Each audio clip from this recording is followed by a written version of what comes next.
प्रत्येक व्यक्ति को अपने प्राण प्यारे होते हैं, उसी प्रकार सबको अपने अपने प्राण प्यारे होते हैं। इसलिए जो धर्मात्मा हैं, विवेकी हैं, उनका कर्तव्य होता है कि वे जैसा व्यवहार अपने लिए चाहते हैं और अपनों के लिए चाहते हैं, वैसा ही व्यवहार उन्हें दूसरों के साथ भी करना चाहिए।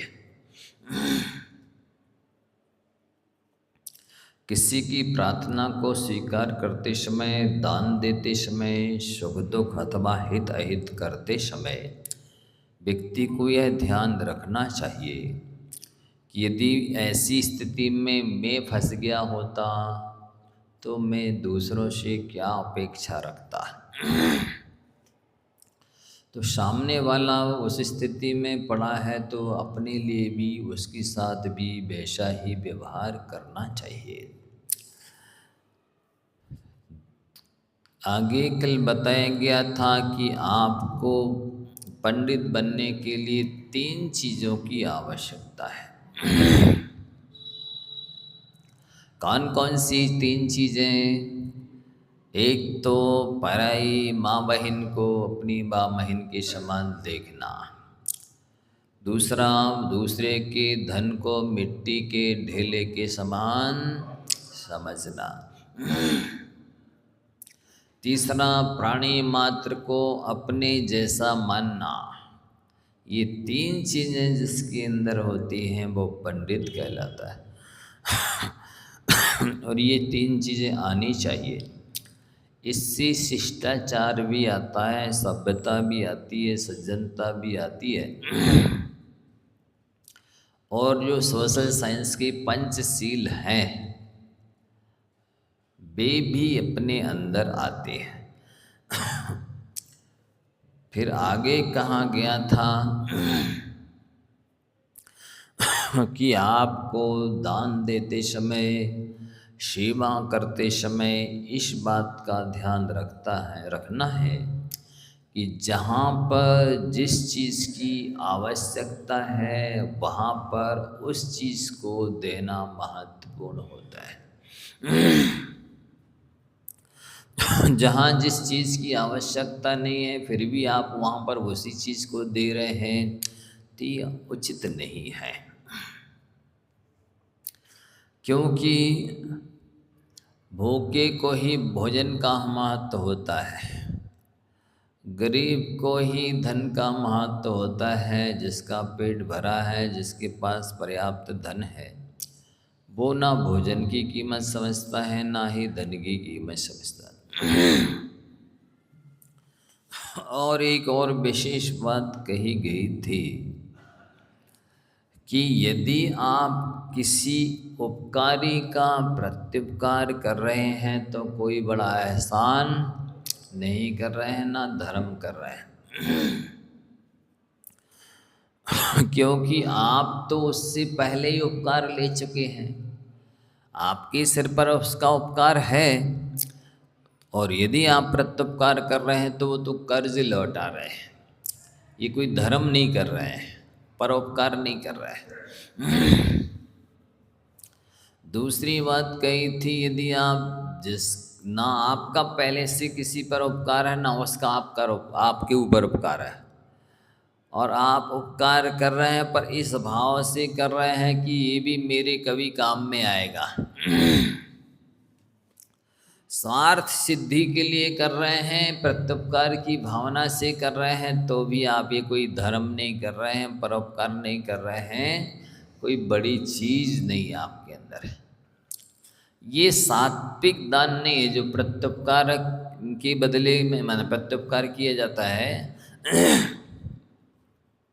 अथवा प्रत्युपकार की भावना से जो दान दिया जाता है वो सात्विक दान नहीं है, वो तामसिक है। उसमें भावना दूषित है, पवित्र नहीं है। अपनी भावनाएं तो तब पवित्र मानी जाएंगी जब ना तो सामने वाले का कोई हमारे ऊपर उपकार है और ना ही हम सामने वाले से कोई उपकार चाहते हैं, प्रत्युपकार चाहते हैं। बिल्कुल निस्वार्थ भाव से जो ज़रूरतमंद है उसकी ज़रूरत पूर्ति की जा रही है, तो आप परोपकार कर रहे हैं, धर्म कर रहे हैं, बड़ा काम कर रहे हैं, प्रशंसनीय काम कर रहे हैं। फिर बताया गया था कि जो स्वभाव से ही दुष्ट है उसे धर्मशास्त्र एवं अनेक शास्त्रों का अध्ययन करने से क्या लाभ होगा? वो दुष्टता तो छोड़ने वाला है नहीं। दुष्टता नहीं छोड़ी तो पढ़ने का लाभ भी क्या हुआ? जैसे गाय स्वभाव से ही सज्जन होती है, वो घास फूस खा करके भी अमृत जैसा दूध देती है, उसी प्रकार से जो स्वभाव से ही सरल सज्जन होता है वो उसका स्वभाव प्रबल माना जाता है। अतः वास्तव में देखा जाए तो कोई चीज़ यदि महत्वपूर्ण है तो वो है अच्छा स्वभाव, सज्जनता, सौजन्य, भद्रता, हॉनेस्टी, ईमानदारी, ये बहुत महत्वपूर्ण है। अपने जीवन में ये चीज़ लानी चाहिए। यदि आपके जीवन में ईमानदारी है तो आप बहुत बड़े धनवान हैं, बहुत ही यशस्वी होंगे, बहुत ही पुण्य कमाएंगे और बहुत ही सम्मान की, आदर की, प्रशंसा के पात्र होंगे। मतलब ये है कि करोड़पति, अरबपति, बेईमान व्यक्ति की अपेक्षा फटेहाल व्यक्ति की सज्जनता अच्छी है, गरीब की सज्जनता अच्छी है, प्रशंसनीय है, पूजनीय है, वंदनीय है, अनुकरणीय है। अरबपति भी खरबपति है लेकिन बेईमान है तो किस काम की उसके खरबपति होना। इसलिए सबसे बड़ा धन, सबसे बड़ा चरित्र, सबसे बड़ा यश, सुख, शांति, सम्मान यदि मिलता है तो वो सज्जनता से, ईमानदारी से प्राप्त होता है। ईमानदार व्यक्ति के पास सैकड़ों हजारों व्यक्तियों का बल होता है, भले वो शारीरिक दृष्टि से कमजोर हो, लेकिन ईमानदारी भी एक अपने आप में ताकत मानी जाती है।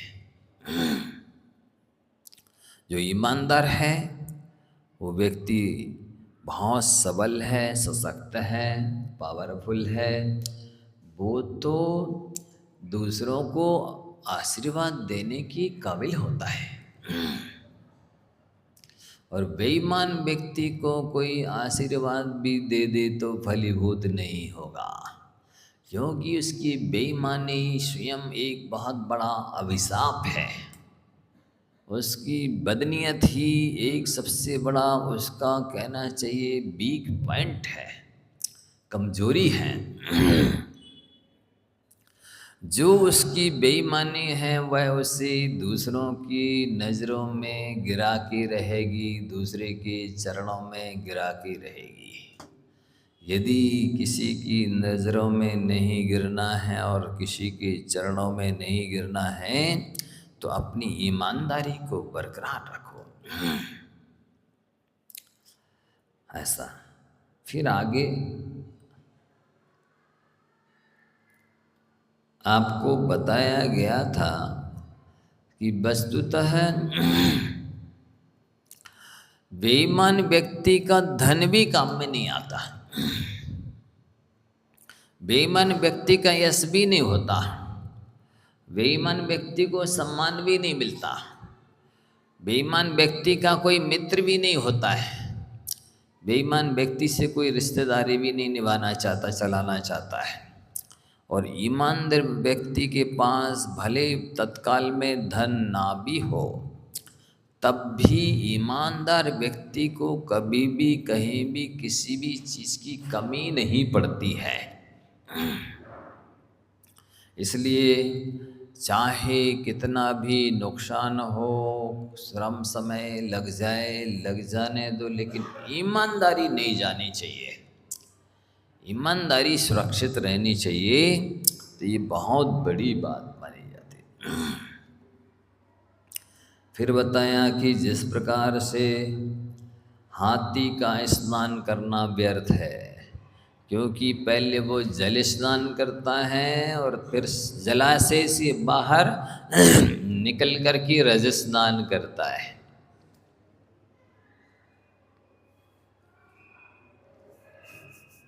धूल डाल लेता है, इसलिए उसका नहाना और नहीं नहाना बराबर, बल्कि नहाने के बाद जो शरीर गीला हो गया था उसमें धूली और ज़्यादा चिपकती है।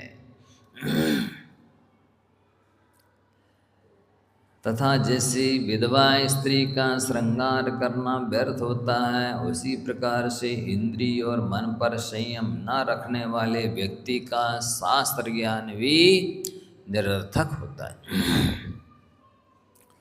लौकिक ज्ञान हो या धार्मिक, सारा ज्ञान व्यक्ति के चरित्र को सुधारने के लिए होता है। जितना भी नॉलेज है, जितना भी अनुभव है, जितनी भी शिक्षा है, उस सबका लक्ष्य चरित्र का निर्माण करना है, व्यक्तित्व का विकास करना है, सज्जनता का विकास करना है, भद्रता का विकास करना है। इसलिए अपने आचरण को, अपने व्यवहार को, अपने चरित्र को सुधारते रहना चाहिए, अवगुणों से बचते रहना चाहिए, दुर्गुणों को निकालते रहना चाहिए। ये बहुत महत्वपूर्ण है। अब जीवन में कितनी चीज़ों का विश्वास नहीं करना चाहिए, ये आप लोग अच्छी तरह से सुन लें, समझ लें, सीख लें। यदि इन चीज़ों पर, जिन पर विश्वास नहीं करना चाहिए, उन पर आप विश्वास करते हैं तो निश्चित ही सत्यानाश, विनाश, सर्वनाश निश्चित है। कभी न कभी, कहीं ना कहीं आप अपयश के भागी होंगे, हानि उठाएंगे, कष्ट उठाएंगे, बेइज्जती होगी, अनेक तरह की परेशानियों का सामना आपको करना होगा। नदीनां शस्त्रपाणिनां नखीनां शृंगिणां तथा विश्वासु नैव कर्तव्या स्त्रीषु राजकुलेषु च। इतने लोगों का विश्वास नहीं करना। यदि आप सुख शांति चाहते हो, यश चाहते हो, समृद्धि चाहते हो, परलोक में सद्गति चाहते हो, तो कितनी चीज़ों का विश्वास नहीं करना। नदी का विश्वास नहीं करना। हो सकता है नदी अभी घुटनों तक है, लेकिन ऊपर पानी वर्षा हो और आप जैसी नदी पार करने लगे और एकदम बाढ़ आ जाए तो ऐसी स्थिति में आप बह जाएंगे, मर जाएंगे। इसलिए नदी का विश्वास नहीं करना। इसी तरह कहा जाता है कि समुद्र के किनारे भी नहीं जाना। भले वर्षों वर्षों से वहाँ तक लहर नहीं आई हो, फिर भी अचानक कभी भी कहीं भी लहर आ सकती है। आप जाके विश्राम करने लग जाएं, भोजन करने लग जाएं या समुद्र के किनारे सो जाएं कि अरे यहाँ तो आज बरसों से लहर नहीं आई है, लेकिन कभी भी लहर, तूफान, आंधी आ सकती है और आपको बहा के ले जा सकती है। तो किसका विश्वास नहीं करना? नदी और समुद्र का।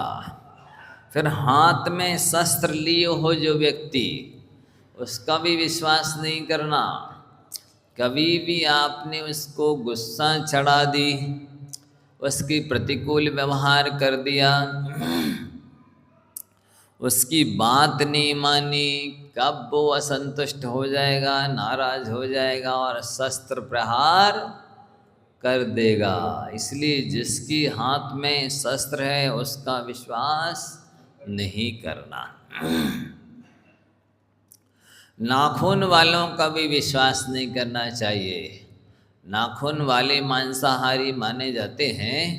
बिल्ली के नाखून हैं, चीता के नाखून हैं, शेर के नाखून हैं, और भी जितने भी नाखून वाले जानवर होवे चाहे मनुष्य होवे, ये जो नाखून रखते हैं, कड़ा पहनते हैं, इनका विश्वास नहीं करना। ये कभी भी वार कर सकते, प्रहार कर सकते हैं, खून बहा सकते हैं। वस्तुतः जो लोग नाखून रखते हैं, कड़ा पहनते हैं, वे प्रतिक्षण भाव हिंसा करते हैं। प्रतिक्षण उनको हिंसा करने का पाप लगता है। भले वे जिंदगी में एक बार भी हिंसा ना करें, मौका ना पड़े, अवसर ना आए, लेकिन वे नाखून वाले प्राणी, मांसाहारी या जो भी मनुष्य, स्त्री जो भी रखते हैं नाखून, वे निरंतर भाव हिंसा का पाप बांधते हैं। असाता, वेदनी आदि अशुभ पाप प्रकृतियों का बंद करते रहते लगातार। नाखून रखे हों, चाहे वो अस्त्र शस्त्र रखते हों, बंदूक पिस्तौल रखते हों, चाकू छुरी रखते हों, लगातार हिंसा करने का पाप लगता रहता उन्हें। वैसे तो जितने भी हिंसा के अस्त्र शस्त्र हैं, और चाहे माचिस होवे, सावन निर्मा होवे, या और भी जिनसे जीवों की हिंसा होती है, उनको जो लोग अपने पास में साथ में रखते हैं, उनको लगातार उससे होने वाली हिंसा का पाप लगता रहता है। इसलिए नाखून वालों का विश्वास नहीं करना और सींग वालों का विश्वास नहीं करना। जो सींग रखते हैं, गाय बैल भैंस जो भी सींग वाले जानवर हैं, उनसे सावधान रहना चाहिए। वे कभी भी सिर हिला सकते हैं। जो लात मारते हैं, घोड़े गधे इत्यादि, उनके भी पीछे पाँव से दूर रहना चाहिए। वो कभी भी लात मार सकते हैं। तथा यहाँ पर ज्ञानियों ने, ऋषि मुनियों ने कहा है कि स्त्रियों का भी विश्वास नहीं करना, क्योंकि उन्होंने लिखा है ये सभी विश्वास पात्र नहीं होते। कितनी चीज़ों का विश्वास नहीं करना, और राज परिवार का भी कभी विश्वास नहीं करना। आप समझते हैं कि राजा हमारा मित्र है, लेकिन आप धोखे में हैं। राजा किसी को अपना मित्र बनाता नहीं है। अब इसके बाद में और बताते हैं, सर्वस्य ही परीक्ष्यन्ते स्वभावानेतरे गुणा, अतीति ही गुणान सर्वान स्वभावो मूर्धनि वर्तते। मनुष्य को सबके स्वभाव की परीक्षा करनी चाहिए। सारी जितनी भी उपलब्धियां हैं व्यक्ति के पास, ध्यान से सुनो, उसके पास धन है, यश है, शास्त्र हैं, और कोठी बंगला महल मकान, नौकर चाकर, घोड़ा गाड़ी और अनेक चीज़ें, डिग्रियां हैं, उसके पास कोई कला है, विद्या है, उन सब चीज़ों का महत्व नहीं है। महत्व है उसके स्वभाव का। स्वभाव कैसा है उसका। लोग तो ये अज्ञानी मोही जीव केवल ऊपर में देखते हैं, इसकी डिग्री है, इसका यश है, इसके पास धन है, इसके पास कोठी बंगला है, महल मकान है, गाड़ी घोड़ा है, इसके पास में अस्त्र शस्त्र हैं, इसके और अनेक दूसरी चीज़ें देखेंगे या ज़्यादा से देखेंगे, इसका रंग रूप देखेंगे। लेकिन रंग रूप तो कुछ दिन अच्छा लगता है, पर अच्छा स्वभाव सदैव अच्छा लगता है। यदि स्वभाव किसी का अच्छा नहीं है तो बाकी सारी चीज़ों की कोई वैल्यू नहीं। यहाँ तक कि कोई साधु भी होवे और साधु के पास सम्यक दर्शन है, सम्यक ज्ञान है, सम्यक चारित्र है, तपस्वी है, अच्छा प्रवचन करना जानता है, अच्छा पढ़ाना लिखाना जानता है, अच्छी प्रभाव न करने की कैपेसिटी योग्यता है, लेकिन स्वभाव अच्छा नहीं है। बोलो साधु से कोई जुड़ेगा, कोई लाभ लेगा? नहीं लेगा। सारे दर्शन ज्ञान चारित्रता आपका वक्तृत्व कला एक तरफ रखी रह जाएगी। मान लो श्रावक की ही 100% गलती हो गए आहार में, वो समझ नहीं रहा है, ना उसने हाथ धोए या ना ही अच्छे से शोधन किया, ना वो ये समझ रहा है कि महाराज को कब लेना है, क्या लेना है, कितना लेना है, किसके साथ लेना है, किसके साथ नहीं लेना है। वो 100% गलती कर रहा है और वो गलती असहनीय है, स्वास्थ्य और संयम की प्रतिकूल पड़ रही है वो चीज़, फिर भी दे रहा है। ऐसी स्थिति में भी यदि साधु ने आंख दिखा दी तो वो आज साधु का नाम रख देगा मिर्ची महाराज। क्या कह देगा? मतलब 100% उसकी गलती है। इसके बाद भी वो जरा भी विवेक नहीं लगाएगा कि मुझे कहाँ सुधार करना है, मैं कहाँ गलती कर रहा था, मैं कौन सी चीज़ चला करके महाराज को बीमार किए दे रहा था या अंतराय करा दे रहा था उनका, या भोजन पानी का बैलेंस बिगाड़े दे रहा था, ये इस चीज़ को बाद में चलाना था, ये नुकसान कर जाएगी। मान लो अब भी दूध लिया है, अब वो नींबू पानी लिए खड़ा, अब वो नींबू पानी जाके उस दूध को फाड़ देगा, लेकिन फिर भी वो अपनी गलती देखने की, जांचने की, समीक्षा करने की कोशिश ही नहीं करेगा। क्या कर देगा? मिर्ची महाराज है, हम उन महाराज के पास नहीं जाते। क्यों? वो आंखें दिखाते।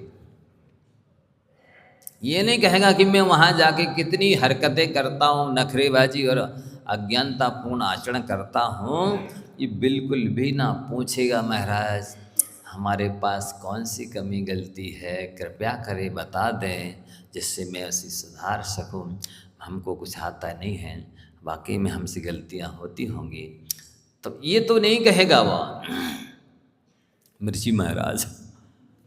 क्या कहेगा? बहुत गुस्सैल है भैया ये महाराज, उनके पास नहीं जाना, वे त्यागी नहीं है, वे तो आगी हैं। क्या कहेगा? ये स्थिति है। तो ऐसे जो साधु सारी गलतियां सहन कर ले वह, कितनी गलती करे श्रावक, तब कहीं वो, और वो पूरी 100% गलती करे श्रावक, तब कहीं वो कहेगा ये महाराज अच्छे हैं। कब कहेगा वो? जब 100% वो गलती करेगा और महाराज 100% सहन कर लेगा, तब कहीं वो कहेगा हाँ ये महाराज बहुत अच्छे हैं। ऐसे ही आप सबके साथ भी है। आपके पास में डिग्रियां रहें, यश रहे, धन रहे, और सारे कोठी महल मकान होवे, वस्त्राभूषण होवे, सब होवे, लेकिन आपका नेचर, आपका स्वभाव अच्छा नहीं है, तो आप किसी को भी अपना नहीं बना पाओगे, कोई आपकी प्रशंसा नहीं करेगा। इसी तरह आपको भी दूसरे के नेचर को, स्वभाव को परखने की, समझने की कोशिश करनी चाहिए। इसके बाद फिर लेन देन, उठना बैठना, बोलना चलना आदि व्यवहार करना चाहिए।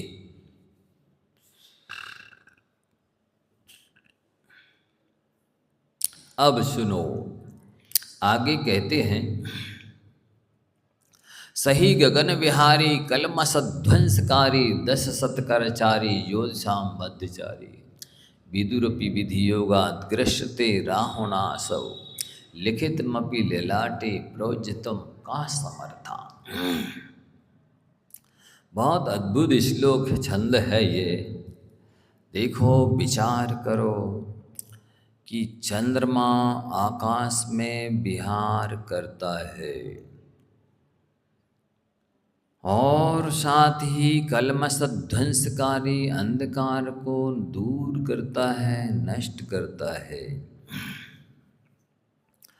साथ ही 10 शतकरधारी उसकी लाखों करोड़ों किरणें हैं। ज्योतिषाम मध्यचारी सारे जो ग्रह नक्षत्र तारे इत्यादि उन सबके बीचों बीच रहता है। ऐसा चंद्रमा भी विधि योगात कर्म की योग से राहुना ग्रस्यते, राहु के द्वारा ग्रस लिया जाता है। तो कहते हैं लिखितमपि ललाटे प्रोज्झितुम का समर्था। हे बंधुओं, इस बात को बहुत गंभीरता से विचार करो।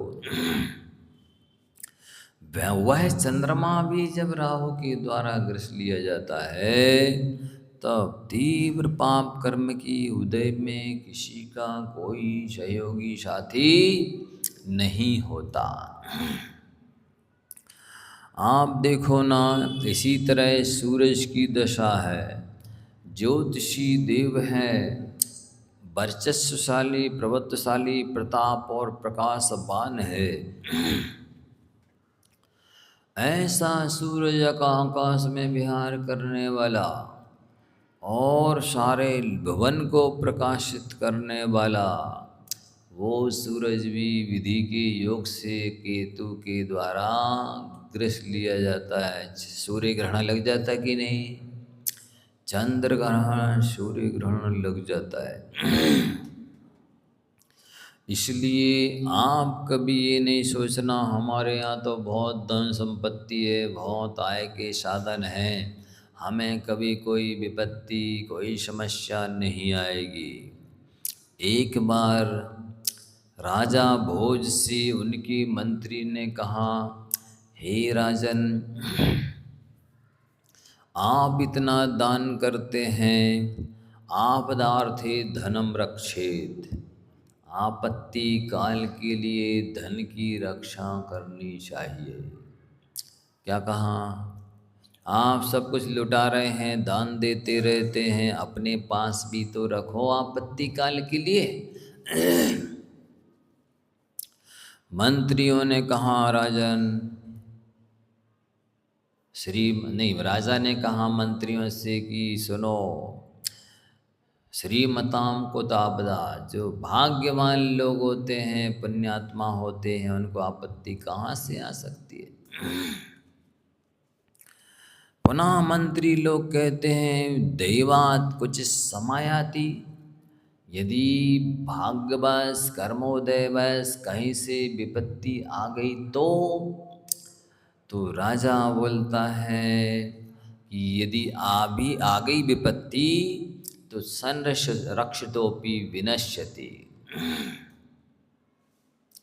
जिस धन को बचा के रख लोगे वो धन भी विपत्ति नष्ट कर देगी, वो भी काम में नहीं आएगा। इसलिए आप सभी बहुत गंभीरता से सुने, समझें इस बात को कि इस लोक में और परलोक में यदि कोई आपका संरक्षक है, यदि आपका कोई गुरु है, यदि आपका कोई हितैषी शुभचिंतक चिंतक है, यदि आपका कोई सहयोगी साथी है, तो वो है ईमानदारी से किया गया धर्म। जितना ईमानदारी से धर्म करोगे उससे जो पुण्य का संचय होगा वो पुण्य आपके लिए हर विपत्ति के मोड़ में काम आएगा, साथ में आएगा। इसलिए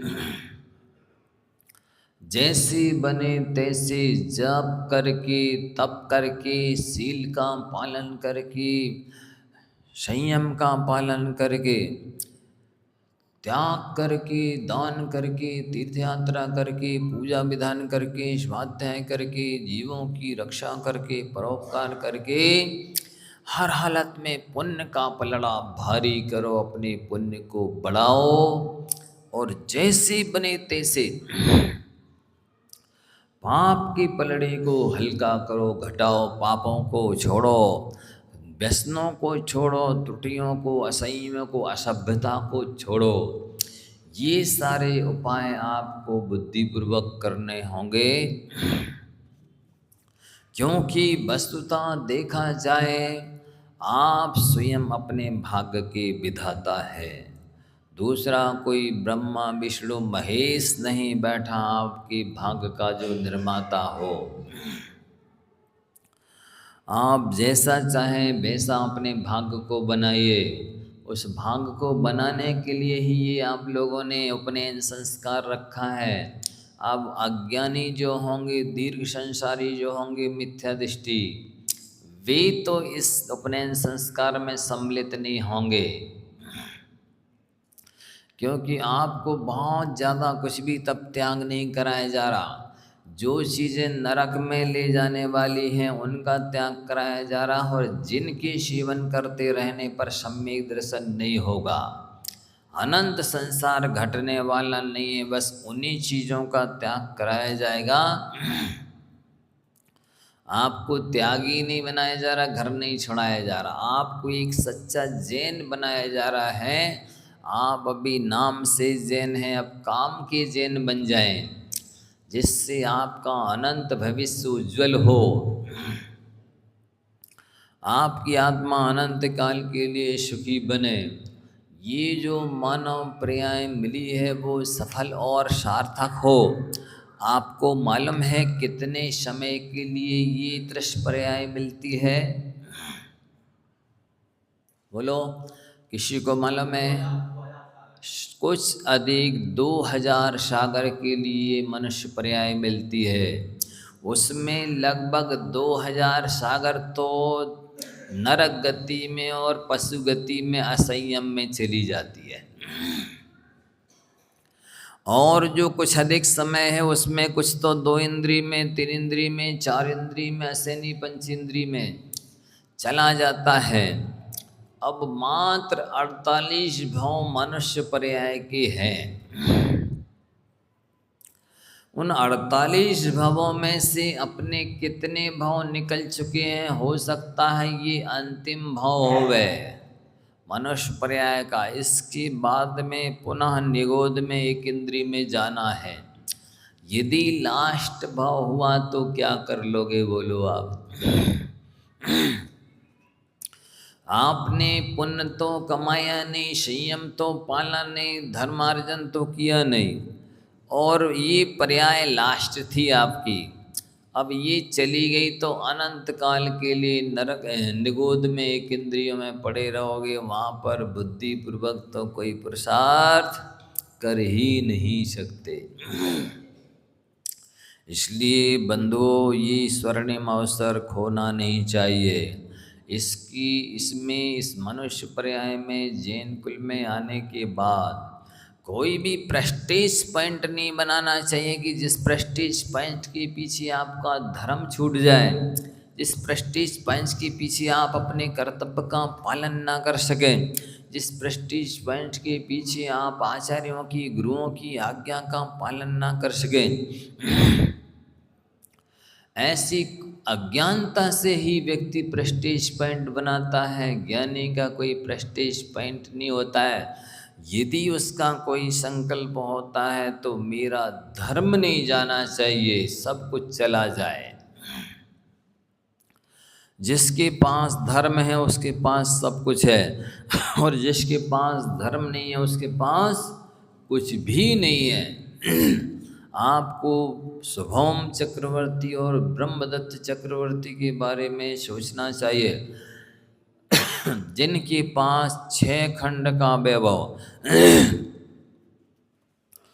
32,000 मुकुटबद्ध राजा जिनके चरणों में माथा झुका रहे, जिनके पास 9 नदियाँ और 14 रत्न हैं, जिनके 23,000 देवता तो हैं, इसके अलावा अन्य देवता विद्याधर भी जो सेवा में खड़े,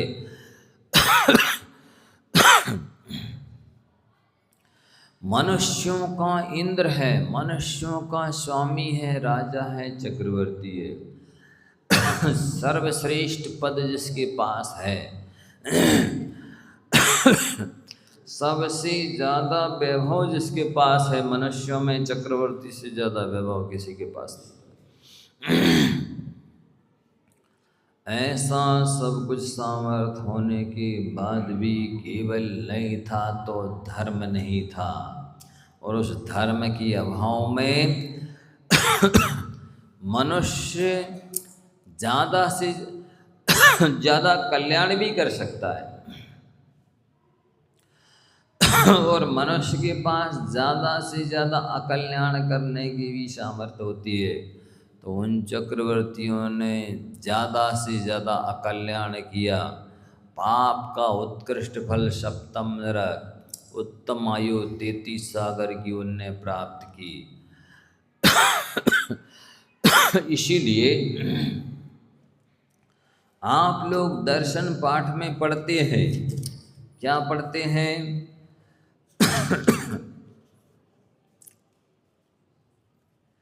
जिन धर्म विनर्मुक्तो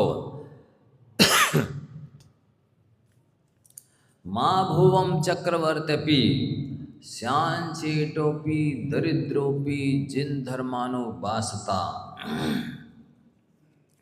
एक सच्चा भक्त होता है, पक्का भगत होता है, विवेकी होता है, ज्ञानी धर्मात्मा होता है, वो कहता है हे भगवान, यदि कोई ये कहे कि तुम जैन धर्म को छोड़ दो, मैं तुम्हें चक्रवर्ती बना दूंगा, तो वो ज्ञानी विवेकी सच्चा धर्मात्मा कहता है कि जैन धर्म को छोड़ करके मैं चक्रवर्ती भी नहीं होना चाहता हूँ, मुझे दास होना मंजूर है, मैं दरिद्री रहूँ ये मुझे मंजूर है, लेकिन जैन धर्म नहीं छूटना चाहिए। बहनों, आप सब भी सोच लो, सुन लो अच्छी तरह से। आज जो पढ़ी लिखी लड़कियां कहलाती हैं, क्वालिफिकेशन जिन्होंने किया है, एजुकेटेड हैं, वे धर्म के संस्कार से हीन होने की वजह से, धार्मिक ज्ञान ना होने की वजह से नीच जाति के लोगों के साथ भाग रही हैं।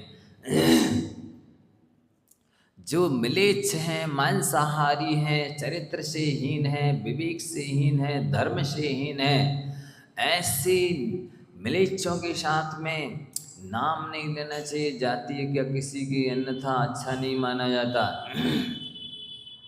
पर आप समझ जाइए, जो अस्पृश्य शूद्र हैं, निकृष्ट हैं, जो जैन धर्म का महत्व जिनकी दृष्टि में नहीं है, उनको उनके यहाँ जा रही हैं। धिक्कार है ऐसी अज्ञानी लड़कियों को, धिक्कार है ऐसी धर्महीन वासना की शिकार लड़कियों को, जिनको ऐसा परम पवित्र जैन कुल मिला, जिसके धारण करने से कुत्ता भी देव हो जाता है, जिसके धारण करने से मेंढक भी रिक्तिधारी देव हो जाता है। ऐसे पवित्र जैन धर्म को छोड़ करके शास्त्रों में लिखा है, लड़की को खाली अंधे कुएं में डाल देना, लेकिन जो जैन धर्म को नहीं मानता है उसे मत देना। वीतराग देव शास्त्र की श्रद्धा छूट गई, आचार विचार छूट गया, तुम मांस भक्षण करने लग गए, मदिरा पीने लग गए, और विषय भोग भी लिए, तो मर करके नाली के कीड़े हो जाओगे, नरकों में जाके बिलबिलाओगे। क्या काम के ऐसे विषय भोग? धिक्कार है ऐसे विषय भोगों को। तो यहाँ दर्शन पाठ में आप पढ़ रहे हो कि जिन धर्म विनर्मुक्तो माँ भुवम चक्रवर्ती श्यांचेटोपि दरिद्रोपि जिन धर्मानुवास्ता। जैन धर्म को छोड़ करके मैं चक्रवर्ती भी नहीं होना चाहता हूँ, मुझे दास होना और दरिद्र होना पसंद है, लेकिन जैन धर्म को छोड़ना पसंद नहीं है। इस जैन धर्म से ही मोक्ष मिलता है। इस जैन धर्म की श्रद्धा करने से ही संसार के सर्वोत्कृष्ट पद प्राप्त होते हैं। बाकी दूसरे धर्म वाले अरबों खरबों का दान कर ले में, कितनी तपस्या कर ले में, त्याग कर ले में, कुछ भी कर ले में, चाहे जमीन में यहाँ तक अपने आप को गड़ा ले में, चाहे शीर्षासन के बल खड़े रहें, चाहे वृक्ष से लटके रहें, लेकिन संसार के सर्वोत्कृष्ट पद उन्हें नहीं मिलते हैं। इसलिए बंधुओं, अपने आचरण को बचा करके रखना। और इन्होंने कहा है कि वस्तुतः अकेले में हो, अंधेरे में हो, जंगल में हो, आकाश में हो, पाताल में हो, किसी भी स्थिति में क्यों ना हो, यदि कोई रक्षा करने वाला है तब वो है धर्म है, पुण्य है। इसलिए आपको बहुत सारे साधन हैं पुण्य कमाने के लिए। मंदिर में चंदोबा दो, छत्र लगाओ, चमर सिंहासन दो, झाड़ू दो, चौका पाटा दो, शास्त्र भेंट करो, दीपक आरती के सामान, पूजन के सामान शास्त्र हैं, और पात्र अनेक तरह की दया करो, परोपकार करो, शील संयम पालो। जैसे बने तैसे आपको खूब आहार दान इत्यादि देकर पूजा करके ढेर सारा पुण्य कमाना चाहिए। वस्तुतः आत्म कल्याण के लिए सुमेरु पर्वत जैसा दृढ़ आत्मविश्वास चाहिए है, तो सुमेरु पर्वत के ढेर बराबर पुण्य भी चाहिए आत्म कल्याण के लिए। इसलिए पाप के उदय में चाहे सूरज हो तो केतु के द्वारा ग्रहण लग जाता है, चंद्रमा है तो राहु ग्रस लेता है, चक्रवर्ती हो तो नरकों में चले जाते, निगोद में चले जाते हैं, और कोई प्रभावशाली कैसे भी जीव क्यों ना हो, पाप कर्म के उदय में करोड़पति भी रोड़पति बन जाता है। इसलिए ये मेरी सलाह माने आप। 100 बातों की एक बात है, जैसे बने तैसे छोटे छोटे नियम लेकर के, ज़्यादा से ज़्यादा नियम लेकर के अपने पुण्य को बढ़ाइए। वही सच्चा संरक्षक, गार्जियन, गुरु, बॉडीगार्ड, सुरक्षा कवच है। ऐसा वो लोभी व्यक्ति जब व्याघ्र ने पकड़ लिया तब सोच रहा है इसके पहले बुद्धि नहीं चली। वस्तुतः लोभ बुद्धि को नष्ट कर देता है, इसलिए उसको जब व्याघ्र ने पकड़ लिया तब तो बुद्धि चलने लगी। उसके पहले वो विवेक से काम नहीं ले पाया, क्योंकि लोभी व्यक्ति के पास विवेक होता ही नहीं है। विवेक रहता है तो व्यक्ति लोभी नहीं बनता है, और लोभी होता है तो विवेक नहीं रहता है। इति विचिंत्यन यो असौ व्याघ्रेण व्यापादितः खादितश्च। ऐसा वो सोच ही रहा था कि उस व्याघ्र ने उस लोभी पानपति को मार डाला और खा लिया। अतो हम ब्रवीमि, इसीलिए मैं कहता हूँ कि जैसे कंकण के लोभ से वो पांत मारा गया, उसी प्रकार से आपको भी सर्वथा अविचारित कर्म ना कर्तव्यम। बिना सोचे विचारे क्रोध की वश में, अहंकार की वश में, मायाचारी की वश में, लोभ की वश में होकर के कोई भी निर्णय नहीं लेना चाहिए। नीतिकार कहते हैं सहसा विदित न क्रिया मविवेका परमापदाम पदम वृणते ही बिम्रस्य कारणम गुणलुब्धा स्वयमेव संपदा। बिना सोचे विचारे प्री प्लानिंग के कोई काम मत करो, क्योंकि अविवेक पद पद पग पग पल पल कष्ट देता है, समस्याओं का सामना कराता है। जो सोच समझकर कार्य करने वाले होते हैं, वस्तुतः संपत्तियां तो गुणों की लोभी होती हैं, संपत्तियां तो गुणवानों के पास आती हैं, इसलिए अपने गुणों को बढ़ाओ, धन तो अपने आप आएगा। वस्तुतः व्यक्ति पुण्य बढ़ाए तो उसे धन कमाने के लिए श्रम करना ही ना पड़े, धन तो अपने पास उसके पास आ जाए।